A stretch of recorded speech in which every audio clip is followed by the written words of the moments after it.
Gavin Newsom humiliated after he denied entry to Trump's Davos clubhouse for mocking boring speech as White House sends him X-rated message. If you have the clip on this,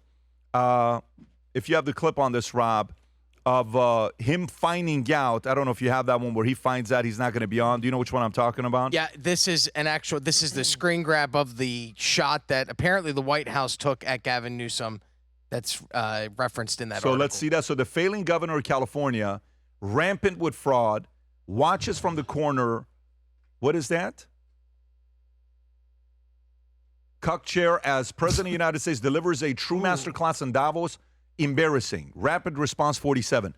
Is that an actual government account? Rob, is that a government account or is that so? Because if you take Gray? The that's a official White government House account. rapid response account. All right, so go back if you could. So rapid response, and Newsom responds and says, if you can go back a little bit, go back one tweet. Yeah, there you go. The president of the United States is at Davos addressing the world's top leaders, and he still can't stop thinking about Gavin Newsom. We all know who's in the corner chair here, and it's not Gavin. Okay, so then Gavin gets up on stage and gives this talk. Rob, if you want to play the clip of him speaking, the one with, is this the one with the knee pads? Yes, sir. Go ahead, Rob. They're the new Trump signature series knee pads. Yeah, and they are available online. I told you the last one sold out. And I just want to It's a serious moment. Serious moment. We laugh. Anyway, Serious moment. We laugh. And in bulk too. But I want to read you a couple of things the U.S. government has said about you in the last 20. Can you go to that one when he continues to say what the government said about him? Go ahead, Rob. And in bulk too. But I want to read you a couple of things the U.S. government has said about you in the last 24 hours or so. How about the U.S. government? The Treasury It sounds Secretary. ominous when you put it The in. Treasury Secretary described you as Patrick Bateman meets Sparkle Beach Ken. The White House Communications Director. That was the U.S. Secretary of Treasury. I have a couple more, and then you can respond. Look at him. The White House Communications Director called you Gavin Newsom and an official White House account, the federal government account, described you with I'd say very online sexual slur that people here probably don't want to hear at 8:30 in the morning. And you're, in some sense, responding in kind, and waving the knee pads around. Fire with fire. Do you think? Should you? I mean, is that kind of discourse from them good for America? No, it's deeply unbecoming. Come on, of course it is. It's not what we should be doing. But you've got to point out the absurdity. You've got to put a mirror up to this. This is madness. President, you see what he's saying about European leaders, you talking down to people, talking past people. I mean, look, the comments he made yesterday we're not even discussing because you're discussing all the other comments about windmills or whatever else that was happening. Well, he talked about Somalia's community. This is not normal. It's a deviation of normalcy. We've got to call it out. So I put a mirror up to Trump, and Trump is You can in all pause it right there. caps. You can pause it right there. So, Tom, when you hear this, to me, no matter how much the right makes fun of Newsom on what he's saying, what he's doing, how he's irrelevant, how he's this, how he's that, everybody on the right is still talking about Newsom and nobody else. There is no Pritzker. There is no AOC. There is no anybody else on the left that they're talking about except these guys. Is this the number one guy way ahead where everybody realizes this is probably going to be their 2028 candidate on the Democratic side?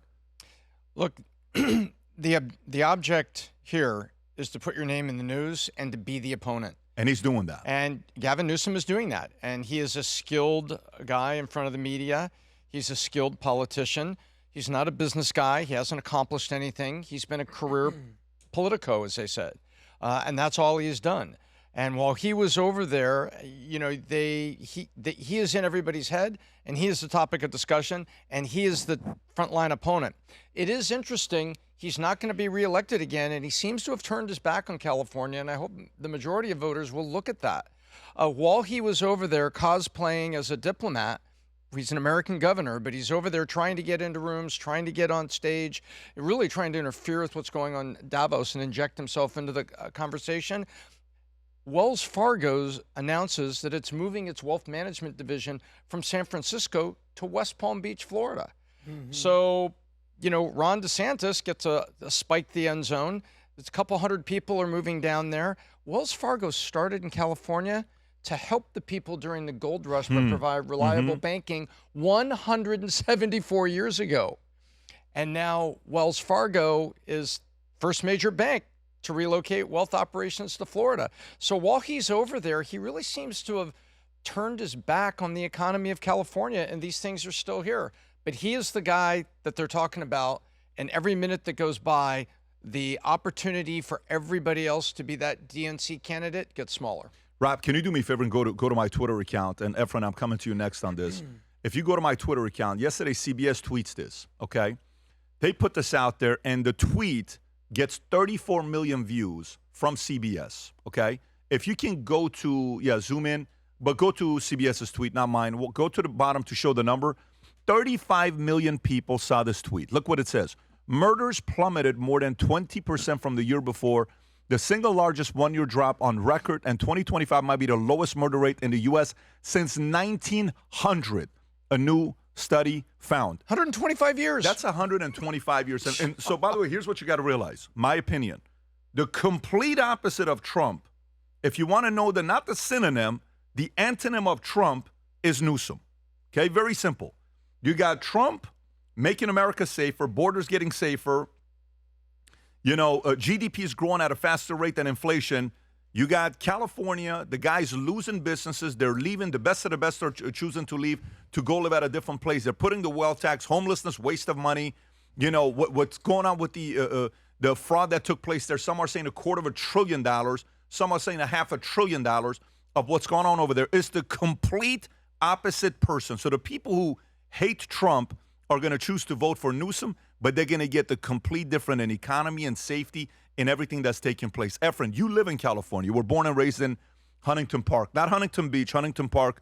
I'm familiar with the difference. You got a family of 5. You're a business owner. You know, you've done your thing with your family, and you used to work at SpaceX. How do you feel as a resident of California with what Newsom is saying and doing? As disrespectful as if you're in politics, I understand that you go back and forth, right?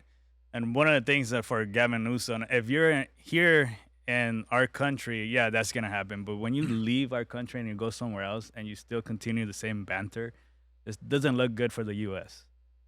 So you're saying going to a different country, in a different country, making fun of ourselves in front of them, Correct. That's not something he should be doing. No, you're in front of other world leaders.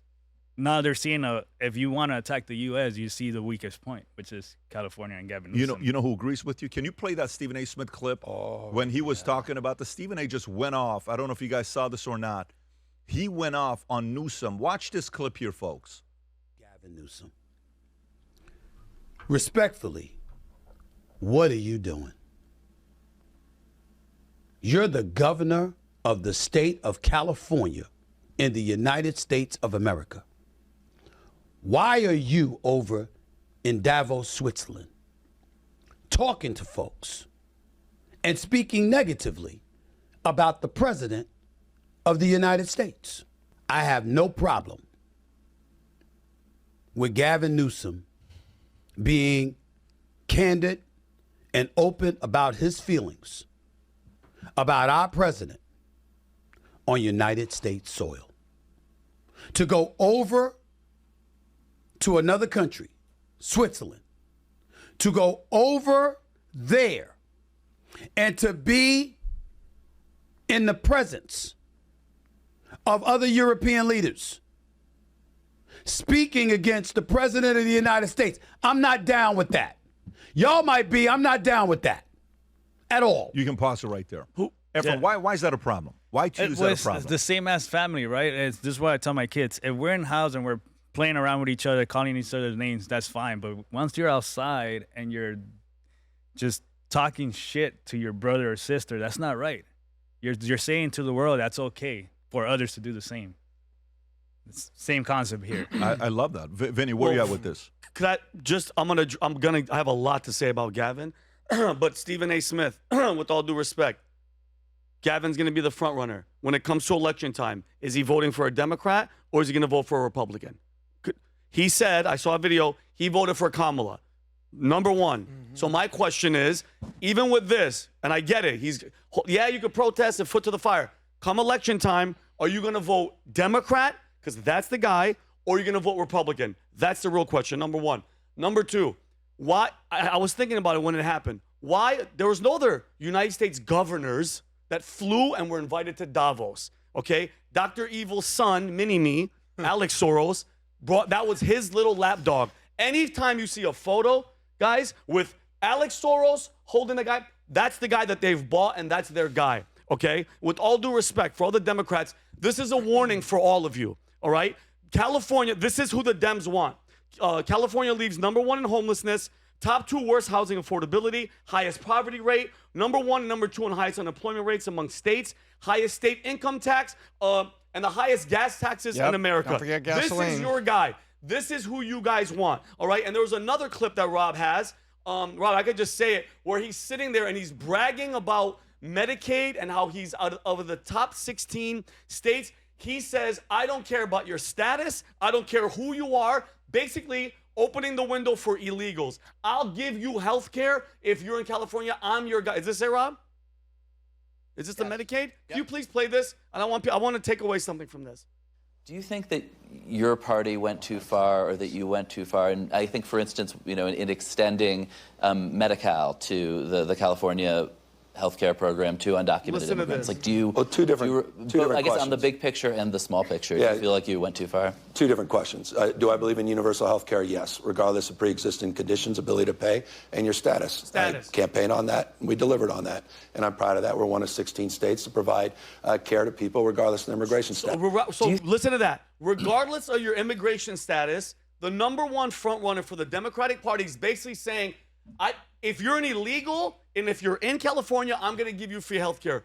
Translate that to, now I'm the president, I'm going to open up the border to bring more illegals because I got your back. That's going to be his voting base. And the fact that he said, it's so funny, he goes with Trump and he's going down with his knee pads, which is such a hack. He goes, I'm going to fight fire with fire. You know what? I bet Californians wish you fought fire with the water. firefighters, but there was no water because you suck at your job. So it's a warning to all you Democrats. I'm telling you guys, this is not the guy.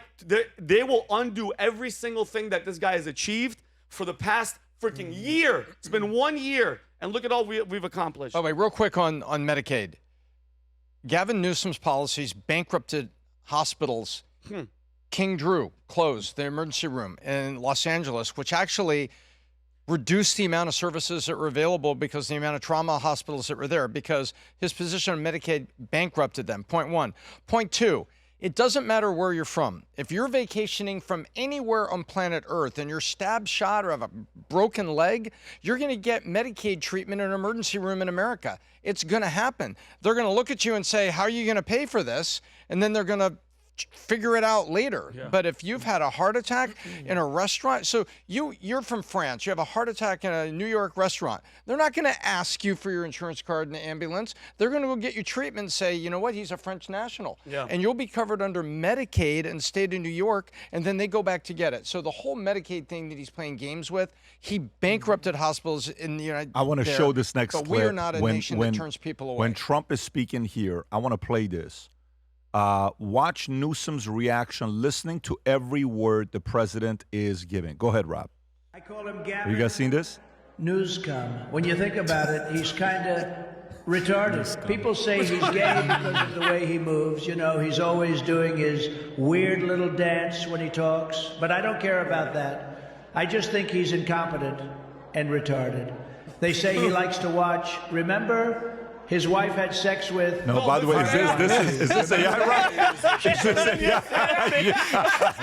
Oh, this is That's definitely not what he said. By the way, that would have been the best. You got me. Okay, you fell for it. That was awesome. Rob, yes, can you do me a favor? Oh my God, that's Rob, play the actual one that took place because he's saying Gavin's actually a nice guy. Yeah, Gavin's actually a nice that's guy. the version I heard. And then Okay. watch this. Good. Yeah, that Oh my was God, funny. that's so Go ahead, Rob. Gavin was here. I used to get along so great with Gavin when I was president. Gavin's a good guy. Watch this. And Zoom in. if he needed it, shit. I would do it in a heartbeat. Watch. The music. He's gonna hold it. He's gonna hold it. He's gonna hold it. He's gonna hold it, and then he has to smile. Can't hold Still himself too holding. long. Now he ends up smiling. By the way, he ends up smiling when he's seeing it. So they know what's going on. And listen, there's optics. There's behind closed doors when you bump into him and you're talking to him. So you have to realize they know this is their guy. They know he's gonna be running. Adam, where are you at with this? Well, here's the 3 words that scare me and that should scare the crap out of you, President Gavin Newsom. So I'm wondering if this is the biggest moment of Gavin Newsom's life, the World Economic Forum. Trump's addressing him in front of the world on the world stage. And I'm wondering this, is this that Obama-Trump moment that solidifies Gavin running? I think we all know he's running. Remember that moment when Obama called out Trump and he goes, at least I'm a president, or at least I'm a two-term, whatever it was, that he looked at Donald Trump, and Donald Trump sitting with Melania says, okay, buddy, 2015, I see you. Could this be the moment that motivates Gavin Newsom to say, I'm ready for this? That scares me, and it should scare you. Number two, what is Gavin Newsom's biggest accomplishment? I'll wait. Fighting homelessness, fighting crime, the Green New Scam. I don't know what it is, but I can't think of one. I'll let you guys debate that. Spending money. But here's the deal. Policies don't matter because most people, I would say 80% of the electorate, just vote on personality and persona. And if you don't believe me, he has the look. How many people that have run for president that are under 6 foot, that are overweight, that are not good looking, are in the dustbin of history that have not been the president? He has the look with no accomplishments. You know, they say when you play a game in the NFL, well, on paper, J.D. Vance should win. On paper, the Patriots should win. But that's why you play the game. He's going to play the game, and we're going to see what happens. Rob, can you do me a favor? Go to ChatGPT and type in, what is Gavin Newsom's biggest accomplishment? Actually watch what ChatGPT announces, okay? What is Gavin Newsom's biggest accomplishment? Climate leadership and clean energy. That's leadership. Okay? That's so expansion. Look at healthcare expansion and innovation. For illegals. Housing and homelessness initiative. Didn't they lose? Homelessness? Initiatives, not accomplishments. So do you realize everything it talks about on accomplishments is initiative? It's not specific. Okay, what is Trump's biggest accomplishment? Boom, boom, boom. What is, he's going to have some things. And by the way, if he goes against Rubio or if he goes against JD, and specifically more Rubio, if they want to talk about what they have, this guy's resume is getting stacked on things that he's actually done on the highest level. Rubio. And yeah, Rubio. I mean, JD, he made it in free market. He competed a little bit. Of course, there's some criticism on, what happened there. But he's got that as well. It's going to be interesting. Vinny, I'll give you the final thoughts here before we move on. Yeah, but my question is, because I want to know your opinion, is from a tactical standpoint from a campaign. He's just going after Trump, okay? Now, I want to know, where is the shift going to come? Because right now, Trump isn't running. It's almost as if Gavin is training to fight John Jones, but he's actually going to wind up fighting George St. Pierre. You're not fighting that guy. So I'm very curious, is this like on purpose, Pat, or is this a stupid, okay, Trump, evil, Hitler, knee pads, this. Bro, when is it going to turn into, okay, now it's Rubio and everything that I said about Trump, now I got to shift it. I actually like the strategy. By the way, I was just going to get in the room. I like the strategy a lot. I like what he's doing a lot. Vinny, that's all he needs to do right now. Yeah, I actually like the strategy. That's all he needs to do. Adam, I'm speaking. Sir. I actually like the strategy and what he's doing. And I like that he's going after the top, because if he goes after the top, everybody else is secondary. If he goes after anybody below him, he is picking candidates. He's going for the head. He's going for the throne. He's going for that. And then everybody else has to come after him. He's making them attack him. It's a brilliant strategy that he's doing. And all this stuff that's going on here, it's just more and more fire for his campaign for 2028. I think Democrats are probably sitting around saying, yes, get after him. Do what you're doing. This is awesome. Efren, maybe take a minute here and share with the audience how you ended up being on the podcast. So it was during Christmas, like you said, and I was going to buy the merch anyway, so I ended up buying 2 pairs of the shoes and then also the sales classes. I saw a massive discount, so I purchased that. And I actually love what you guys do on the emails. I still get emails right now saying you have not started the courses. Oh, really? Wow. Yeah. So when are you starting them? Well, because right now my goal is to improve communication, so I'm taking a course for that. Good. Once that's completed, then I'll jump to that course. I love it. So it's actually following up with you to make sure you do it. Love it. Well, good for the team. Good for you for doing that. When we set out to create a shoe that blends comfort, function, and luxury, we had the choice to make it fast we had the choice to make it cheap. We chose neither. Instead, we chose Tuscany, Italy. We chose true Italian craftsmanship, each pair touched by 50 skilled hands. We chose patience, spending 2 years perfecting every detail, and we chose the finest quality at every step. Introducing the Future Looks Bright collection.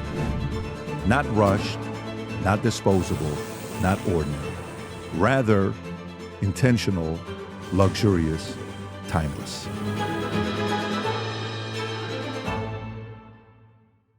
If you enjoyed this video, you want to watch more videos like this, click here. And if you want to watch the entire podcast, click here.